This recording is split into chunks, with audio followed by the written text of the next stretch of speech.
العالمين رب العرش الكريم رب الأنبياء والمرسلين رب الأولين والآخرين اللهم صل وسلم على سيدنا ومولانا محمد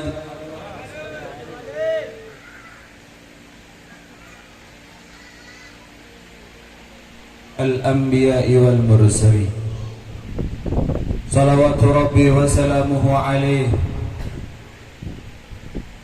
Hadirin yang saya hormati, segenap para habaib, wabil khusus guru kita bersama Al-Habib Zainal Abidin bin Muhsin bin Ali Al-Hindwan, dan juga kepada Al-Habib Abdurrahman bin Yusuf Al-Mahdani. Semoga Allah subhanahu wa ta'ala panjangkan umur beliau di dalam membina kita istiqamah di dalam jalan Allah subhanahu wa ta'ala. Dan tak lupa pula kepada para habaib-habaib yang tidak bisa saya sebutkan satu persatu, namun tidak mengurangi rasa hormat saya kepada antum sekalian. Dan tak lupa pula kepada yang saya hormati, kepada segenap guru-guru, asatid, dan juga aparatur pemerintah. Semoga Allah subhanahu wa ta'ala memberikan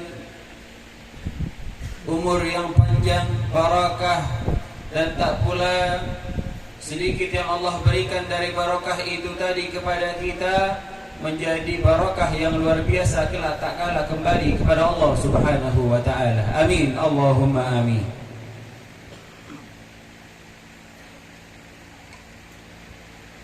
Munasabah yang luar biasa, malam hari ini kita dikumpulkan di bawah naungan barakah Al-Faqih Al-Muqaddam Muhammad bin Ali Ba'alawi adalah sosok yang mempersatukan kita pada malam hari ini, sehingganya lisan kita, kaki kita, seluruh anggota badan kita mudah untuk duduk menghadiri haul beliau. Lisan kita pula dibasahkan atas pujian kepada baginda Rasul sallallahu alaihi wasallam. Sehingganya satu perkumpulan yang luar biasa, di mana di perkumpulan itu tadi dibacakan lantunan salawat, pujian atas pujian kepada junjungan Nabi Agung Muhammad sallallahu alaihi wasallam. Bercerita tentang Al-Faqih Al-Muqaddam, beliau adalah orang yang dipilih oleh Allah subhanahu wa ta'ala. Beliau adalah orang yang dilahirkan oleh Allah subhanahu wa ta'ala dari seorang ibu, dari seorang ayah. Tak sebagaimana Allah menciptakan Nabi Allah Adam alaihi salam, sebagaimana Allah ceritakan di dalam Al-Quran. Allah subhanahu wa ta'ala mengatakan di dalam Al-Quran, a'udzu billahi minasyaitonir rajim. Qala rabbuka lil malaikati inni ja'ilun fil ardi khalifah. Sesungguhnya Allah subhanahu wa ta'ala membicarakan tak kala hendak menciptakan Nabi Allah Adam alaihi salam tanpa seorang ayah, tanpa seorang ibu.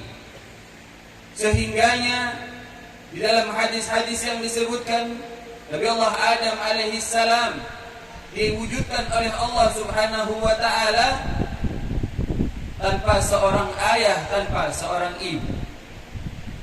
Begitu pula di dalam riwayat, pula dalam cerita, Allah subhanahu wa ta'ala menciptakan Nabi Allah Isa alaihi salam, dikeluarkan dari rahim seorang wanita suci, Sayyidah Maryam. Sebagaimana pula Allah subhanahu wa ta'ala mendatangkan di dalam riwayat malaikat Jibril alaihi salam untuk menyampaikan berita kepada Sayyidah Maryam bahwa sesungguhnya Allah akan meletakkan di dalam perutnya itu tadi seorang nabi, seorang janin yang kelak akan menjadi seorang nabi yang diutus oleh Allah Subhanahu wa taala.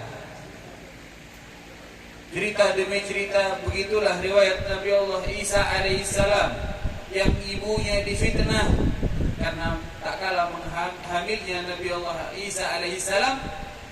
Para orang-orang Yahudi menggunjing, mencaci, memaki. Kenapa? Karena seorang wanita yang tak memiliki seorang suami bisa mengalami yang namanya peristiwa hamil. Namun tidak untuk Sayyidina Al-Faqih Al-Muqaddam. Beliau memiliki seorang ayah, beliau memiliki seorang ibu, yang mana dua sosok ini tadilah yang andil begitu besar di dalam tarbiyah Sayyidina Al-Faqih Al-Muqaddam, sehingganya jasadnya sama sebagaimana jasad kita. Namun di dalam pencapaiannya, di dalam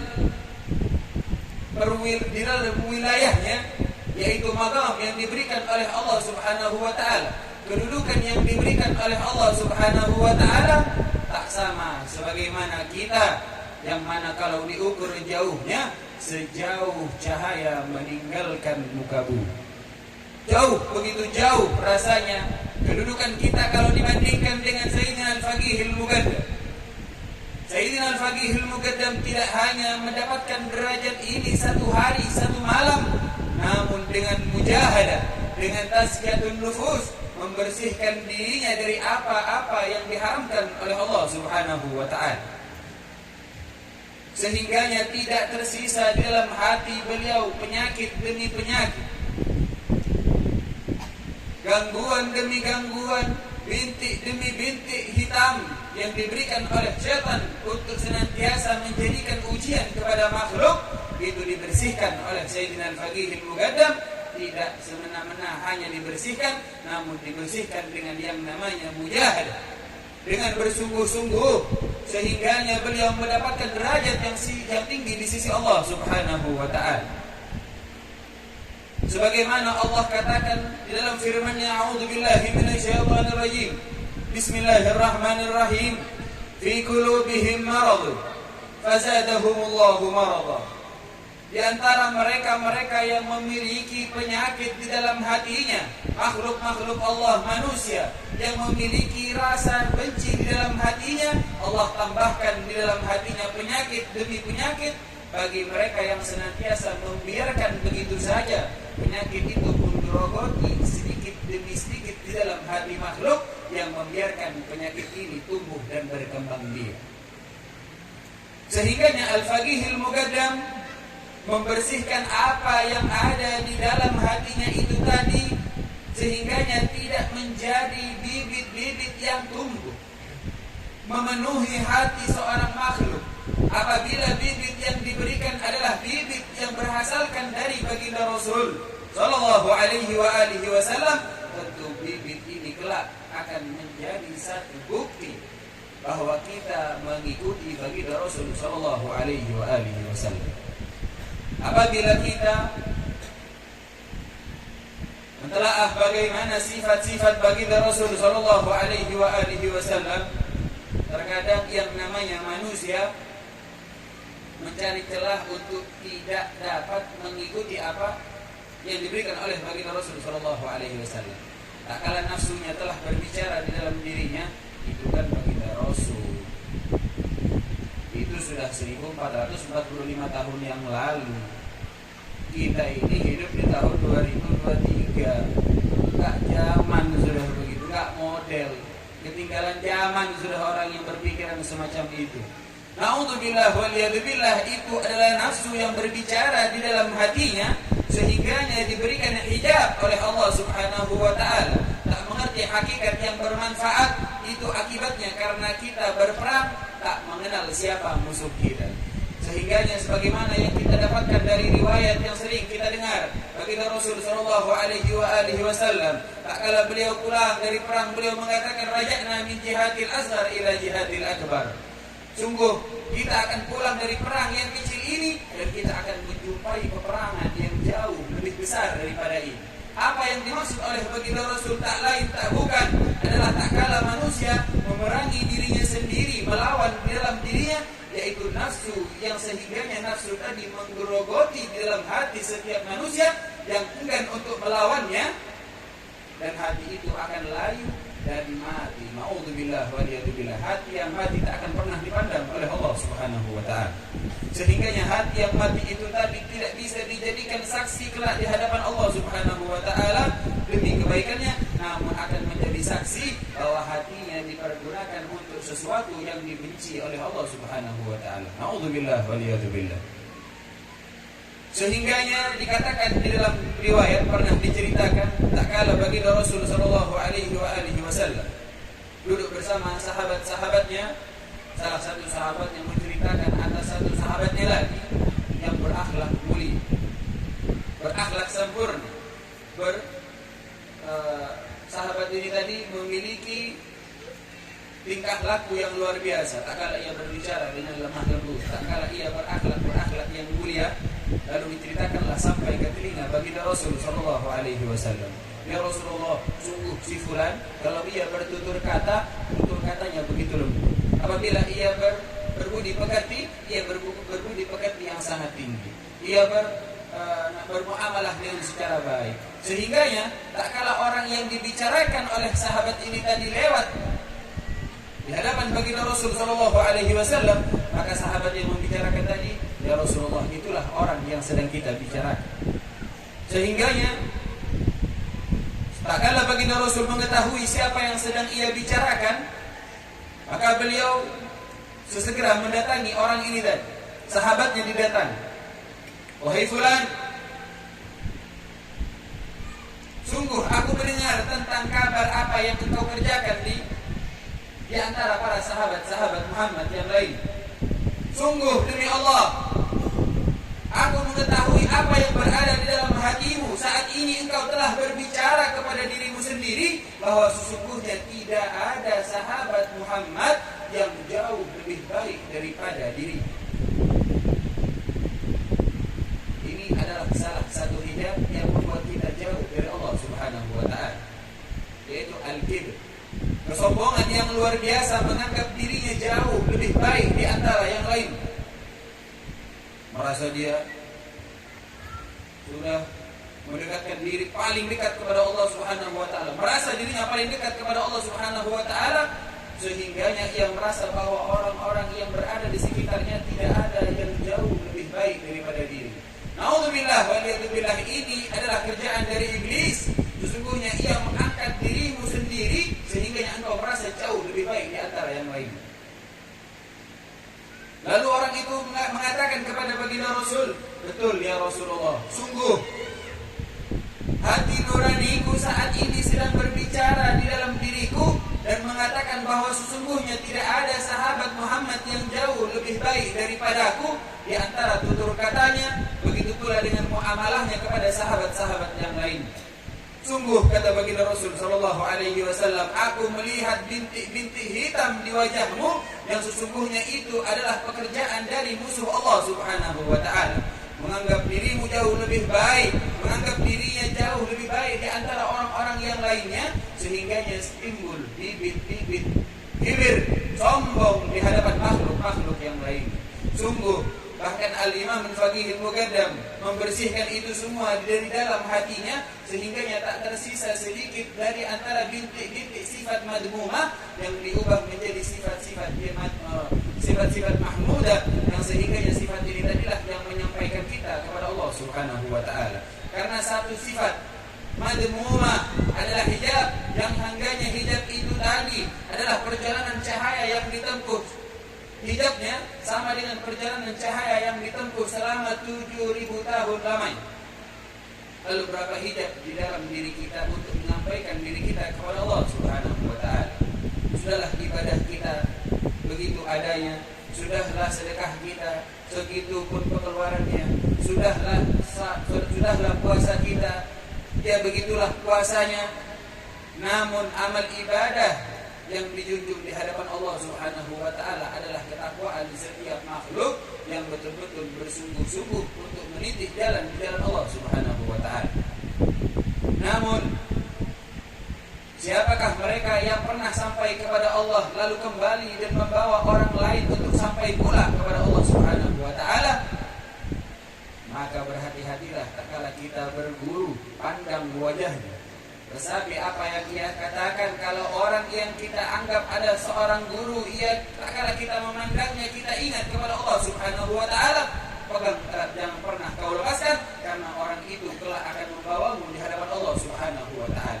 Sebagaimana yang dikatakan oleh syair di dalam nahwu, laita syababa ya'udu yawman fa akhbarahu bima fa'ala al-mashib. Tidak mungkin orang itu mengabarkan kepadamu bahwa tak kala di dalam perjalanannya ada sesuatu dan dia menyampaikan kepada, kalau ia tak pernah berjalan ke jalan itu dan dia menyampaikan kepadamu, nanti kalau kau jalan di sana ada tikungan, kalau kau jalan di sana ada simpang 3 kau belok kanan, tapi belum pernah lewat, bohong. Tapi bagi mereka orang yang sampai kepada Allah Subhanahu wa taala, mengenali siapa musuh-musuh Allah, yang sehingganya mereka lah yang menghalangi kita, memberikan hijab di dalam hati kita untuk tidak sampai di hadapan Allah Subhanahu wa taala. Mereka telah mengenal siapa musuh-musuh Allah dan bagaimana cara mengatasi musuh-musuh Allah ini. Maka ikutlah, berpeganglah sehingganya orang ini tadi dengan mengikuti arahan-arahan dari orang yang mengenal Allah. Maka jangan kita terkejut kalau kita telah sampai kepada Allah Subhanahu wa taala. Dan dalam artian sampai kepada Allah adalah mengikuti langkah-langkah apa yang diberikan oleh Allah kepada baginda Rasul sallallahu alaihi wasallam. Sampai kepada mereka orang-orang yang berpegang teguh atas ajaran baginda Rasul yang diajarkan kepada sahabat baginda Rasul sallallahu alaihi wasallam. Lalu mereka lagi yang berpegang teguh kepada apa yang diajarkan oleh baginda Rasul kepada sahabat, diajarkan kepada mereka tabi'in, orang yang hidup di zaman sahabat baginda Rasul sallallahu alaihi wasallam. Begitu pun selanjutnya sampai mereka mempelajari ilmu apa yang didapatkan oleh tabi'in yang belajar kepada sahabat, mereka orang yang belajar kepada baginda Rasul sallallahu alaihi wasallam, mengikuti apa yang diarahkan secara sempurna oleh baginda Rasul sallallahu alaihi wasallam.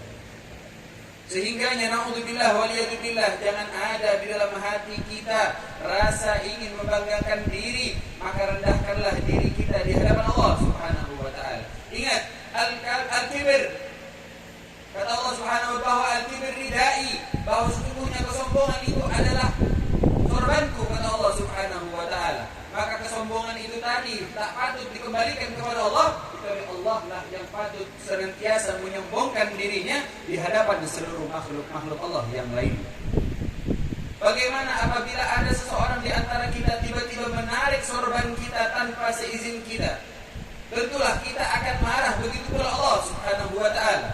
Bahwa diketahui seorang hamba yang memiliki rasa sombong di dalam hatinya, maka orang itu tadi sama saja memutuskan dirinya dari Allah Subhanahu wa taala. Orang yang memiliki rasa sombong, sama saja orang itu tadi enggan untuk dibantu oleh Allah Subhanahu wa taala. Orang yang terbesit di dalam hatinya rasa sombong, ia tidak membutuhkan pertolongan dari Allah, sehingganya ia memutuskan bahwa sesungguhnya ia bisa hidup dengan sendirinya. Na'udzubillah waliyadzubillah, orang semacam ini orang yang jauh dari rahmatnya Allah Subhanahu wa taala, orang yang jauh dari kasih sayang Allah Subhanahu wa taala, orang yang jauh dari pandangan Allah Subhanahu wa taala. Sehingganya tak mungkin kita mendapatkan dari orang-orang di zaman kita mendapatkan pandangan-pandangan yang kelak pandangan itulah yang akan terbesit di dalam hati kita, menjadikan cahaya. Kalau di dalam qasidah kita mendengar ala ya Allah binadrah minal ainir rahim, ya Allah berikan kepada kami nadrah, pandangan. Kalau Allah Subhanahu wa taala memang bisa memandang kepada kita, namun kita, bagaimana cara kita memandang Allah Subhanahu wa taala? Bagaimana cara kita mengetahui kita mendapatkan pandangan dari Allah Subhanahu wa taala? Yaitu dengan kita berkumpul dengan orang-orang yang saleh, orang-orang yang ahli ibadah, orang-orang yang dekat kepada Allah Subhanahu wa taala. Apabila mereka memiliki kecintaan kepada kita, memiliki rasa pandangan kepada kita, maka ketahuilah di saat itu Allah Subhanahu wa taala pula memandang kita dengan pandangan penuh kasih sayang. Sehingganya pandangan ini tadi yang menjadikan seseorang yang awalnya berada di dalam keadaan ghaflah, lupa kepada Allah Subhanahu wa taala, seketika orang ini tadi ingat kepada Allah Subhanahu wa taala. Terkadang kita duduk bersama orang-orang saleh, kita tak mengenal, kita hanya diajak oleh teman kita, contohnya berziarah ke makam Al-Habib Saleh di Tanggul, di Jember. Datang tiba-tiba kita tidak pernah mengenal siapa Al-Habib Saleh Tanggul. Sehingganya ketika kita berziarah, kita merasakan sesuatu di dalam hati kita. Kita merubah diri kita yang awalnya berada dalam keadaan yang gelap, kita menerangi hati kita dengan lebih baik berzikir, dengan menambah amal ibadah kita, dengan meningkatkan amal soleh kita. Itu menandakan bahwa orang yang datang kepada beliau mendapatkan nazarah, mendapatkan pandangan, mendapatkan hidayah dari pandangan orang ini tadi. Maka Allah Subhanahu wa taala pula memandang kepada orang ini tadi dengan barakah Al-Habib Saleh. Itu pun berlaku dimanapun. Kita berziarah kepada Al-Habib siapa, kita berziarah kepada Syekh siapa, kita berziarah kepada guru siapa. Kalau keadaan kita membaik, maka ketahuilah bahwa pandangan itu tadi masuk di dalam hati kita, menjadikan sebuah butiran-butiran yang akan tumbuh di dalam kebaikan, sehingga keburukan itu tadi diganti oleh Allah Subhanahu wa taala, seluruhnya dijadikan kebaikan oleh Allah Subhanahu wa taala. Begitu pula tak kala kita menghauli orang-orang yang memiliki derajat tinggi di sisi Allah Subhanahu wa taala. Sebagaimana Al-Imam Al-Faqih Al-Muqaddam Muhammad bin Ali Ba'alawi adalah orang yang memiliki derajat tinggi di sisi Allah. Sebagaimana yang dikatakan inda dzikru salihin tanzilur rahmah. Bahkan rahmat itu tak tentu hanya berbentuk materialistik saja, namun bisa berbentuk sebuah cahaya nur yang masuk di dalam hati kita, yang sehingga yang tidaklah kita pulang dari majelis, tidaklah kita berdiri dari majelis terkecuali seluruh amal ibadah kita diterima oleh Allah Subhanahu wa taala. Tidaklah seluruh dosa-dosa kita diangkat oleh Allah Subhanahu wa taala, digantikan dengan sesuatu yang jauh lebih baik. Ya Allah, jauhkanlah kesombongan itu dari dalam hati kita. Amin. Allahumma. Hadirin hadirat yang dimuliakan oleh Allah Subhanahu wa taala. Sehingganya hijab ini tadilah yang membuat kita jauh di dalam hati kita akan Allah Subhanahu wa taala. Bahkan dikatakan oleh seorang profesor tak kalah mengatakan, kalau Allah Subhanahu wa taala menciptakan seluruh alam semesta ini, berarti Allah Subhanahu wa taala lah yang menjadikan kejahatan pula. Namun seseorang di antara siswanya ini tadi mengatakan, wahai Prof, bagaimana kau bisa mengatakan kejahatan datangnya dari Allah Subhanahu wa taala? Kalau begitu aku ingin bertanya, apakah dingin itu ada? Maka profesor mengatakan ada. Salah, kata muridnya. Dingin itu tidak ada, tapi sebenarnya ketiadaan panaslah yang membuat dingin itu ada, kita rasakan. Begitu pula mereka orang yang apabila meniadakan di dalam hatinya Allah Subhanahu wa taala, maka niscaya segala keburukan, segala sifat madhumah, segala kehitaman apapun itu, maka akan bersarang di dalam hatinya, dan orang itu akan bersifat sebagaimana yang disifatkan oleh sesuatu yang hitam ini tadi. Bahkan dikatakan di dalam riwayat, mereka orang-orang yang sombong akan diletakkan di satu tempat yang khusus di antara mereka. Sehingganya kelak mereka akan dikumpulkan di satu lubang yang panas, yang mana dikatakan bahwa apinya pun menghitam karena saking panasnya neraka yang disiapkan oleh Allah Subhanahu wa taala. Yang apabila neraka ini berbicara kepada Allah, ya Allah, izinkanlah aku untuk mengambil nafas, karena sudah saking banyaknya di antara mereka orang-orang yang engkau letakkan di tempat ini, ya Allah. Maka Allah mengizinkan neraka ini untuk menghembuskan nafasnya, dan seketika itu neraka jahanam yang berposisinya berada di atas neraka ini pula ikut terbakar karena saking panasnya neraka yang disiapkan oleh Allah Subhanahu wa taala untuk mereka yang menyimpan di dalam hatinya benih-benih kesombongan. Na'udzubillah wal iyadzubillah. Bahkan ada satu cerita, tak kala seorang ahli nahwu melangsungkan sebuah perjalanan. Beliau melakukan perjalanan ini tadi menaiki kapal, menaiki rakit yang kecil. Tak henti-hentinya ulama nahwu ini tadi mengkaji setiap apa yang ia lihat dengan ilmu nahwu. Kalau ini jadi apa, kalau ini jadi apa. Sembari sesekali ia melihat kepada tukang perahu tadi, bertanya sama tukang perahu, tuan yang punya perahu, kau bisa nahwu enggak? Mohon maaf tuan, aku tidak bisa belajar nahwu. Kata yang ustaz tadi, kata syekh tadi, sungguh kau telah kehilangan separuh dari umur karena kau tidak belajar nahwu. Kalau orang nggak belajar nahwu, kata orang yang belajar nahwu ini tadi, sungguh hilang separuh umurnya kalau orang sudah nggak belajar nahwu, nggak bisa apa-apa. Ketika di perjalanannya tadi, ternyata ia menghadapi badai yang luar biasa. Badai. Karena badai tadi, kapalnya menghantam kepada karang dan mengalami kebocoran. Kata yang punya kapal, tuan, kepada syekh tadi, tuan, apakah engkau bisa berenang? Kata syekh tadi, saya nggak bisa berenang. Sungguh sangat diemankan, sangat disayangkan, kata yang punya kapal tadi. Sekarang kau hilang semua umurmu lagi. Karena nggak bisa berenang. Kalau orang tadi karena nggak bisa nahwu, dia hilang separuh dari umurnya. Syekh ini nggak bisa berenang, hilang semua umurnya karena tenggelam. Sehingganya apa yang kita ambil dari percakapan ini tadi, bahwa ilmu nahwu tadi tidak sedikit pun membicarakan tentang apa-apa yang berkaitan dengan laut, apa-apa yang berkaitan dengan udara, apa-apa yang berkaitan dengan darat. Namun sehingganya orang ini tadi, tak kala ia menyombongkan sesuatu apa yang ia miliki tidak berkaitan dengan alam semesta yang Allah ciptakan ini, maka seketika terkadang orang itu tadi akan mendapatkan sesuatu yang mungkin akan kurang disukai oleh. Sehingganya naudzubillah waliyadzubillah, memiliki rasa sombong di dalam hati kita adalah salah satu kerugian yang luar biasa. Dari kesombongan inilah bahwa sesungguhnya sunnatullah akan menumbuhkan sesuatu lagi dari sesuatu yang lainnya. Sehingganya awal dari bintik hitam ini tadi tumbuhlah menjadi satu sifat madhumah, lalu dibiarkan, dikembangkan, dia akan berkembang dia dengan sendirinya, bertambah lagi sifat madhumah satu, lalu bertambah lagi, bertambah dan terus bertambah, sehingganya gelaplah hati kita dan tidak lagi Allah Subhanahu wa taala memandang kepada hati seorang hamba yang telah digelapi dengan seluruh bintik-bintik sifat madhumah.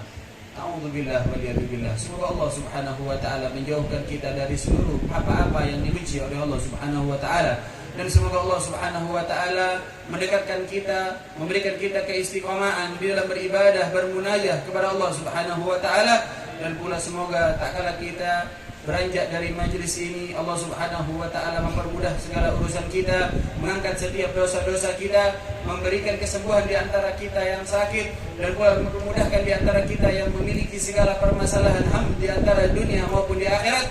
Allah Subhanahu wa taala melancarkan segalanya. Amin. Allahumma amin. Masyarul hadirin dan hadirat yang dimuliakan oleh Allah Subhanahu wa taala, sedikit saja yang bisa saya sampaikan. Kurang lebihnya mohon maaf, wabillahi taufiq wal hidayah wal ridha wal inayah. Assalamualaikum warahmatullahi wabarakatuh.